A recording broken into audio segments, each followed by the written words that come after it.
maamulka gobolka Shabeellaha Dhexe ayaa ugu baaqay shacabka Soomaaliyeed ee ku nool gobolka gaar ahaan siyaasiyiinta culimo u diinka dhalinyarada aqoon-yahanada ka soo jeeda deegaanada gobolka Shabeellaha Dhexe gaar ahaan degmada Warshiikh ee gobolkaasi Shabeellaha Dhexe inay ka qayb qaataan dib u dhiska wadada xiriirisa Muqdisho iyo degmada Warshiikh ee gobolka Shabeellaha Dhexe oo bacaad fadhiya taasi oo wax ka tari doonta isu socodka dadka iyo gaadiidka gudoomiyaha gobolka Shabeellaha Dhexe Axmed Mayre Makaraan ayaa ugu baaqay bulshada ku nool degmada Warshiikh inay gacmaha isqabsadaan ayna u soo jeestaan horumarka gobolka gaar ahaan dib u dhiska wadada xiriirisa Muqdisho iyo degmada Warshiikh ee gobolka Shabeellaha Dhexe degmada Warshiikh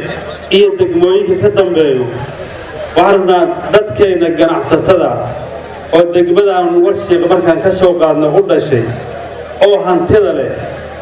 oo wax kasta oo maarta wax lagu qaban karo maanta haysto waxa laga yaabaa inay deegaanka ay degan tahay walaashiis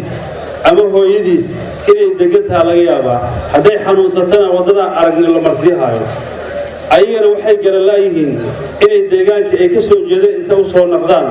war waxa meesha yaalo dhagaxa meeshaan uu yaala dhismaha meeshaan wax kasta la qabahay meeshaan yaalin inay dhismihii iyo wadadii inta la iskaashto oo wax la isku darsado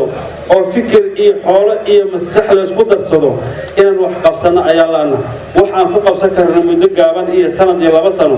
ayaan maalin kasta dad aan sugeynaa asaageena wax laga soo aruushasaan waxa leenahay wax nooma qabatiino haddii baasha la yiraahdo baranbarada haddii kor loo jeedo gidda loo rido ma soo istaagi karto meesheeda ku dhimanaysa annagana waxaan u dhaqmaynaa sida baranbarada gidda loo rido kale aan dhaqmayna asaa waxaan leenahay kuwa sidayna oo kale oo kaniisada xataa wax looga soo aruushay aan sugeynaa anaga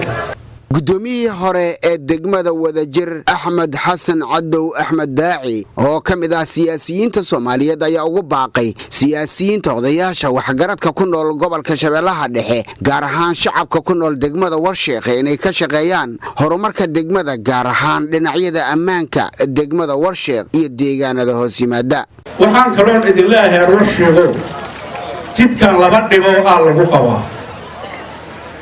dib Soomaalida iyo dadka dalka deegaanka leh oo wax idin kala qabo kama qaba kartii waa bacaadka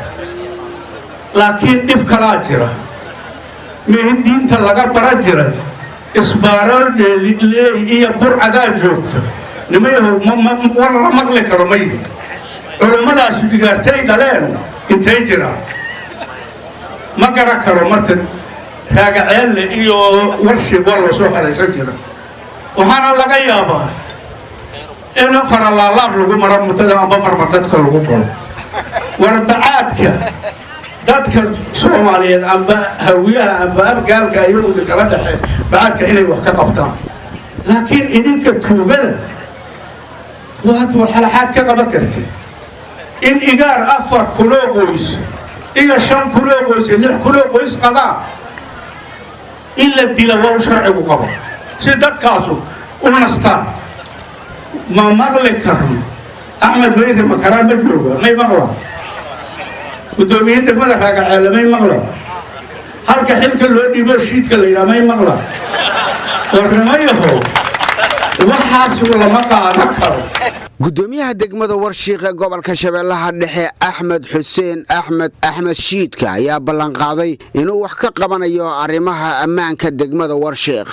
sida hore wax loo sheegay xoolaha ka duwan tahay waa la dadaalay qaab wax bartood way jiraan insha Allah tuugada inaan sifayno waa muhiim ma la ogolaan karo in culimada korkeeda mar walba lagu tiro wax lagu dhaco waxaan ogolaan karnaa maahan waxna ka qowd doonaa duwalida Muuse Cismaan Abtow telefishinka qaranka Soomaaliyeed Muqdisho